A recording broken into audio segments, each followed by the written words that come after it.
Hi hello അസ്സലാമു അലൈക്കും. ഇന്നത്തെ വീഡിയോ എന്താണെന്ന് വെച്ചാൽ കുക്കിങ്ങും ക്ലീനിങ്ങും ഒന്നുമല്ല.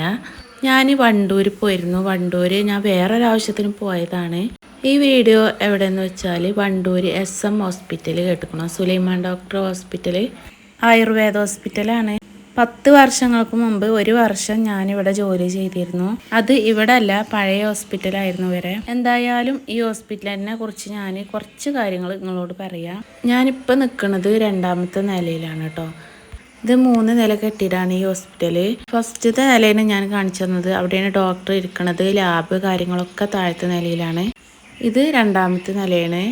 ഓരോ നിലയ്ക്ക് പോകാനും നമുക്ക് സ്റ്റെപ്പൊന്നും കയറേണ്ട ആവശ്യമില്ല, ലിഫ്റ്റ് ഉണ്ട്. 2ാമത്തെ നില കെട്ടിടത്തിൽ ട്രീറ്റ്മെൻറ്റ് റൂമും അഡ്മിറ്റാരൊക്കെ ഉണ്ട്. ഇത് 3ാമത്തെ നിലയാണ്. എൻ്റെ ഒപ്പം വത്സല ചേച്ചി ഉണ്ടായിരുന്നു. എല്ലാ റൂമും എനിക്ക് കാണിച്ചു തന്നു തുറന്ന്. 3ാമത്തെ നിലയിൽ എല്ലാ ഡോക്ടർമാർക്കുള്ള സൗകര്യമുണ്ട്. പൈൽസ് ക്ലിനിക്ക് ഉണ്ട്, സൈക്കോളജി ഡോക്ടറൊക്കെ ഉണ്ട് ഇവിടെ. മുകളിലത്തെ 2 നിലയിലും ട്രീറ്റ്മെൻറ്റ് റൂമും ഉണ്ട്. അതേപോലെ തന്നെ ഡെൻ്റൽ ക്ലിനിക്കും ഉണ്ട്.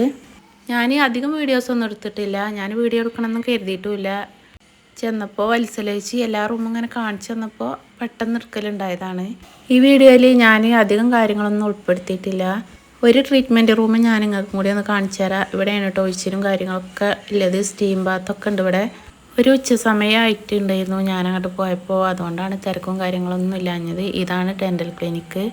അതൊക്കെ കഴിഞ്ഞ് പിന്നെ ഞാൻ താഴത്തേക്ക് വന്നു. ഞാൻ കുറച്ച് മിഠായി കാര്യങ്ങളൊക്കെ ഇവർക്ക് വേണ്ടിയിട്ട് വാങ്ങിയിരുന്നു. അതൊക്കെ താഴത്തേക്ക് വന്നിട്ട് കൊടുത്തു.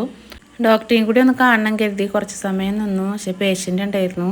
പിന്നെ ഞങ്ങൾ കുറേ ഫോട്ടോസൊക്കെ എടുത്തു. അപ്പോൾ ഇത്രയൊക്കെ തന്നെ ഉള്ളൂ കേട്ടോ ഈ ഒരു വീഡിയോ. ഇഷ്ടപ്പെട്ടാൽ ലൈക്കും സബ്സ്ക്രൈബും ചെയ്യാൻ മറക്കല്ലേ. തൊട്ടടുത്ത് കാണുന്ന ബെല്ലൈക്കൺ കൂടി ഒന്ന് എനേബിൾ ചെയ്യണേ.